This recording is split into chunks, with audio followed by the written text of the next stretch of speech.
E a gente já começa falando sobre a nossa mente. Gente, infelizmente, entre todos os problemas que a pandemia trouxe, lá no topo da lista está o transtorno mental, né? A gente sabe que muita gente anda sofrendo com vários tipos de transtornos. E o transtorno do pânico, que pode surgir sozinho ou acompanhado de outras condições, inclusive como a depressão, tem sido muito frequente e principalmente em jovens. Eu converso agora com um especialista em medicina integrativa e em longevidade, Dr. Renato Reis, e ele vai explicar como o excesso de medo e ansiedade afetam não só a mente, mas também o nosso corpo. Seja muito bem-vindo, doutor Renato, como vai? Prazer em revê-lo. Claudinha, que prazer estar aqui no seu programa, que abertura linda que você fez, que coisa sensacional. Quando você falou de escolha, né? A incrível capacidade de ser humano, o que nos torna ser humano é esse poder de escolha.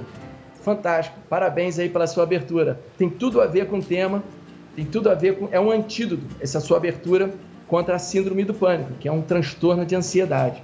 Por que você fala que é um antídoto? Me explica direitinho. A gente consegue combater a síndrome do pânico usando a nossa sabedoria e os nossos recursos pessoais? Sem dúvida. A síndrome do pânico é uma crise, né? Uma crise abrupta, de uma descarga de medo, de ansiedade, de insegurança que esse paciente tem. Eu costumo dizer, é igual um tempo de céu azul, o céu está limpo, não vem um raio de repente. Vai ter uma mudança de nuvem, as folhas das árvores começam a cair, mudança ali do vento, passarinho começa a passar, ou seja, tem sinais antes, né? Vão mudando o quadro desse paciente até que vem o momento do raio. A síndrome do pânico seria mais ou menos isso, uma forma abrupta, assim, repentina, que assola a consciência, o pensamento do paciente. É uma crise muito intensa, é um terror, onde você pode ter manifestações tanto físicas quanto psicológicas, né? Palpitações na parte física, taquicardia, dor no peito, sufocamento, ou seja, falta de ar. Psicologicamente, ele pode sentir que ele não é nem ele, é uma desrealização. Então, tem muitos pacientes que falam isso, parece que nem sou eu, parece que eu vou enlouquecer. Ou seja, e a sensação de morte é um relato muito comum nesses pacientes. Uau! Você sabe que outro dia a gente estava conversando isso no âmbito familiar e a gente se questionava, será que a síndrome do pânico já existia? Porque hoje a gente ouve muito falar sobre síndrome do pânico e inclusive eu estava falando sobretudo nos jovens, né? Isso acontecia alguns anos atrás? Aumentou muito nos últimos 10, 15, 20 anos, ou seja, as doenças de saúde mental aumentaram em todas as suas, assim, depressão, a transtorno de ansiedade. O Brasil é considerado o primeiro país no mundo em transtorno de ansiedade, ou seja, é uma marca terrível que a gente tem que ajudar a nossa nação, a nossa população.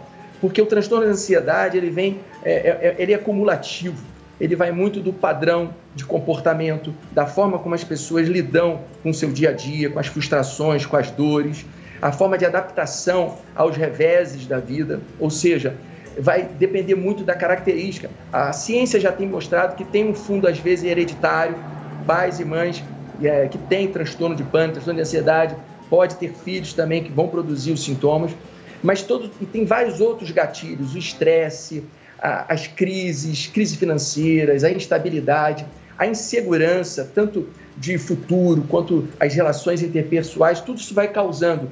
Se a pessoa não tiver uma estrutura, uma consciência da doença, do transtorno começando, desenvolvendo, ele pode desenvolver essa crise de pânico, que é uma crise terrível.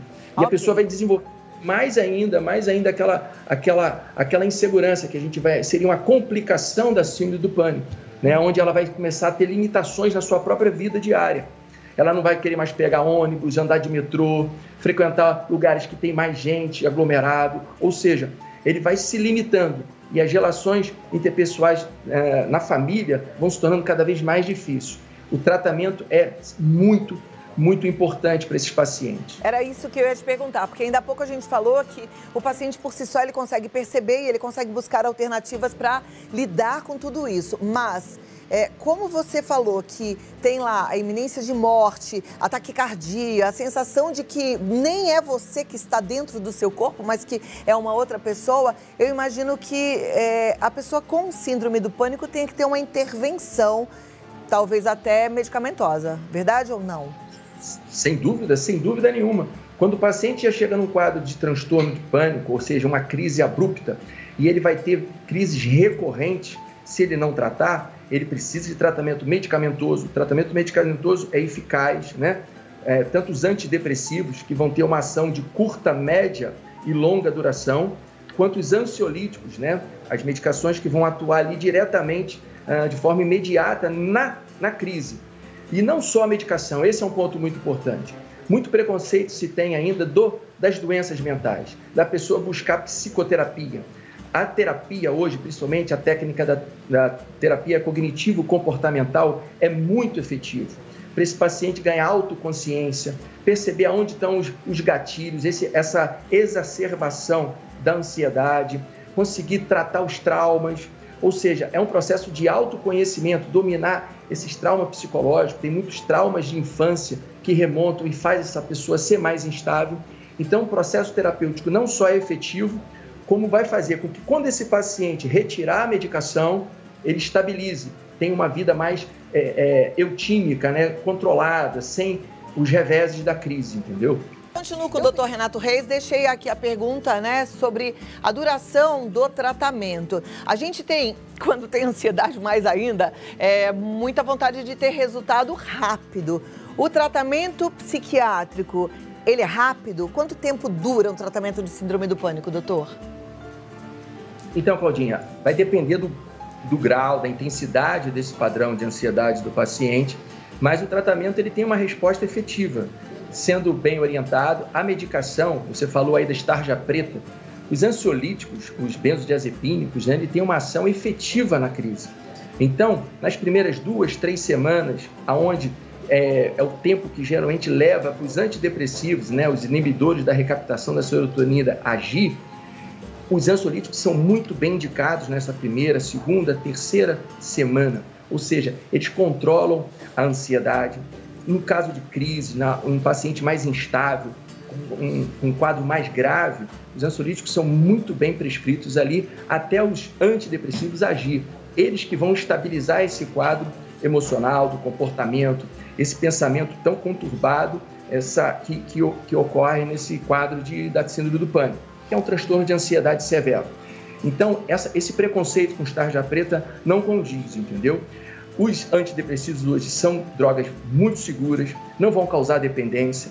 Depois de 3, 6 meses de acompanhamento, geralmente, é um tratamento mínimo de 6 meses. Na retirada, eles não vão causar dependência, a gente retira tranquilamente. E os ansiolíticos, tarja preta, muitas das vezes, lá no primeiro mês, a gente já deixa ele de lado, já não é mais necessário.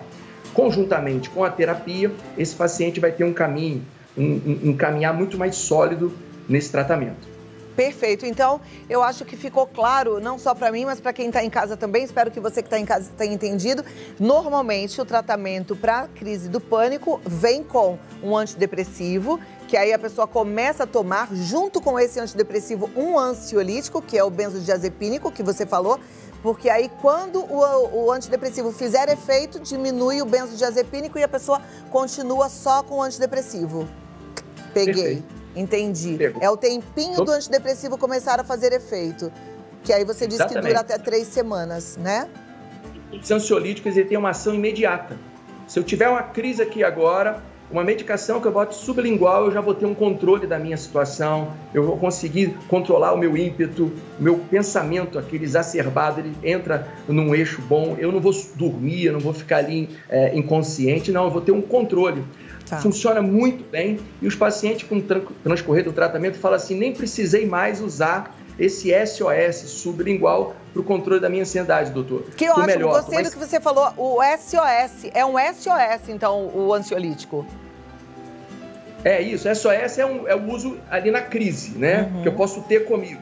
O psiquiatra vai orientar, vai passar ali para ele todas as recomendações para ele saber manusear, entendeu? A Mariana de Rio Claro quer saber, é verdade que alguns terapeutas provocam as crises de pânico de propósito e que isso pode ajudar o paciente? Isso aí vai estar, essa abordagem vai estar dentro da terapia cognitivo-comportamental. Numa parte do processo de acompanhamento, o desafiar o medo, né? Ele vai, por exemplo, fazer relatórios, vai pedir uma agenda da crise, onde ele vai enumerar vários sintomas que ele vem sentindo. O que ele vai observar em cada sessão que ele vai com o terapeuta? Ele vai observar um padrão de repetição. E aí o terapeuta começa a confrontar ele se aquele medo é real, se tem subsídio para ele ter aquele medo intenso.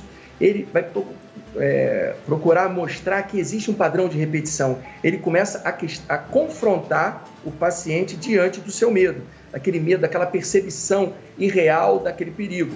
É a história do Rottweiler, né? Você está numa estradinha, vem um Rottweiler solto na sua direção.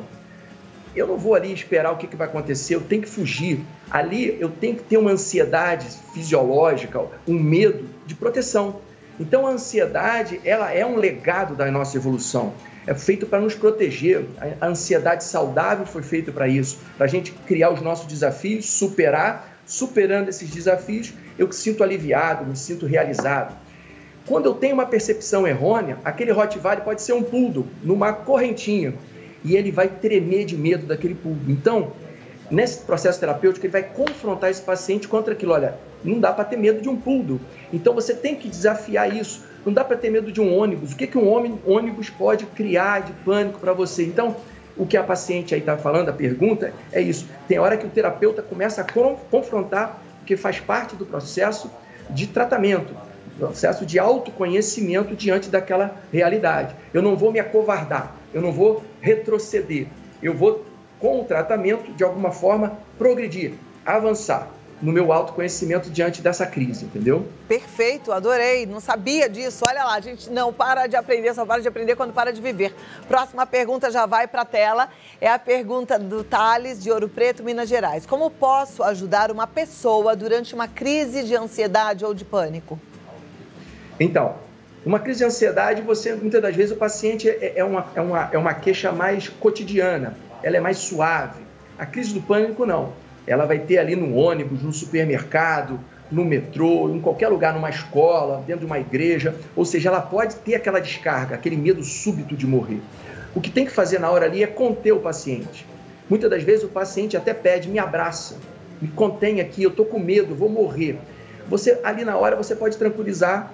A crise do pânico em si dura aí de 5, tem relatos até 20, 25 minutos. Ela é autolimitada, precisa tranquilizar o paciente, ensinar ali para ele na hora respirar fundo, entendeu? Focar ali no momento, pensar ali na respiração profunda e o processo começa a acalmar. Então, basicamente, a forma de ajudar é essa, conter.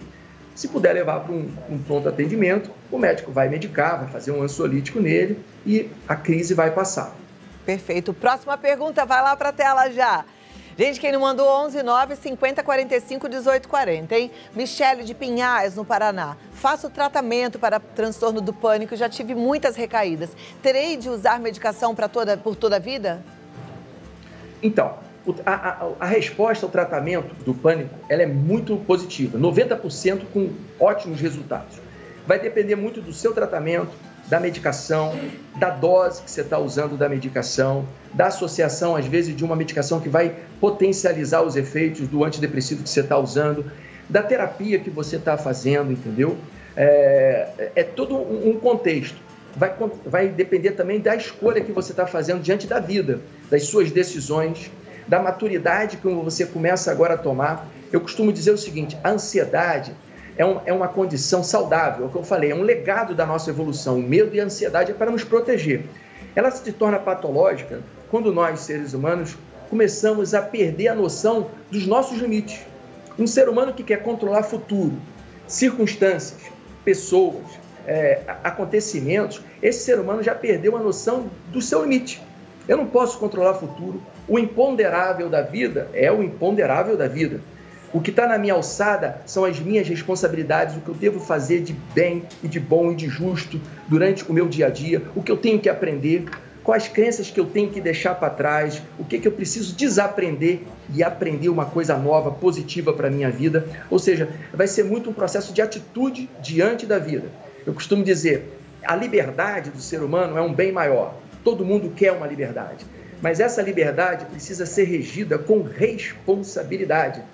Uma liberdade onde ela é mal administrada, mal regida, para uma pessoa imatura, uma pessoa cheia de vítima, onde tudo é a culpa e ela nunca é responsável, essa pessoa vai perder sua liberdade mais cedo ou mais tarde. A síndrome do pânico, os transtornos de ansiedade, é essa pessoa perdendo a sua liberdade. Eu retomo isso do momento que eu assumo a minha vida, eu entendo as minhas limitações como ser humano, eu faço o que é preciso ser feito, eu me distancio dessa questão de controlar pessoas, controlar situações, futuro, e eu começo a caminhar num passo de um adulto, de um ser humano adulto, entendendo o que é a verdade da vida, o que é a clareza da vida, e essa liberdade volta. Esse que é o ponto. A sua abertura, ela falou muito sobre isso. É na minha liberdade, é no processo de crescimento, de maturidade da minha vida, é que eu ganho confiança, é na superação dos meus sofrimentos. O que aconteceu com a nossa geração nos últimos aí? Pode botar 100 anos. A vida é composta de alegria e da dor, da tristeza, do sofrimento, da saúde e da doença. E a nossa geração parece que é um mau negócio falar de dor, de sofrimento. Tira isso dá mal olhado, isso dá azar. E isso faz um ser humano virar em frangalhos. Um ser humano composto de alegria e de dor. A dor tem um ensinamento para a nossa vida. Ele faz a gente crescer, evoluir como espécie, entendeu? Então, esse processo de retomar nossa liberdade é um processo de maturidade, de crescimento, de não se colocar como vítima das situações, das circunstâncias, porque é o que você faz, é a determinação que você assume diante das circunstâncias e você supera. E é nessa superação que você ganha força, ganha coragem, ganha entendimento da vida. Consequentemente, você vai ganhando mais fluidez de vida, entendimento, autoconhecimento para lidar com esses intempéries da vida. Perfeito. Meu tempo já praticamente acabou, mas a Michele... Ah, não, cadê? Tinha uma outra ali que eu estava lendo. Essa eu já li, né? Essa eu já li. Se ela é a Márcia Regina, de Itu. Aquela ansiedade que acelera demais o coração pode, de fato, provocar um ataque cardíaco? Então, a síndrome do pânico é caracterizada por isso, uma descarga adrenérgica, no centro aqui do meu cérebro, promove essa descarga adrenérgica desproporcional. Esse hormônio adrenalina é um hormônio que ajuda a nos proteger, a nos tornar aptos para encarar a situação de fuga, a do Rottweiler, ou encarar, ou luta, fuga ou luta. Só que no transtorno do pânico dá uma aceleração, uma descarga muito alta adrenérgica, que dá essa sensação de taquicardia, coração acelerado, um sufocamento. Não vai matar a pessoa, um ataque cardíaco não vai matar um paciente, mas tem que fazer afastar uma questão de base, se ele tem uma doença cardíaca, uma arritmia, uma hipertensão arterial, um prolapso de válvula mitral, porque aí sim, um ataque de pânico, eu tendo essas condições, eu poderia ter um agravo dessas complicações. Mas se eu estou bem, não tenho nada cardiovascular, eu não vou morrer subitamente por conta do ataque. Perfeito.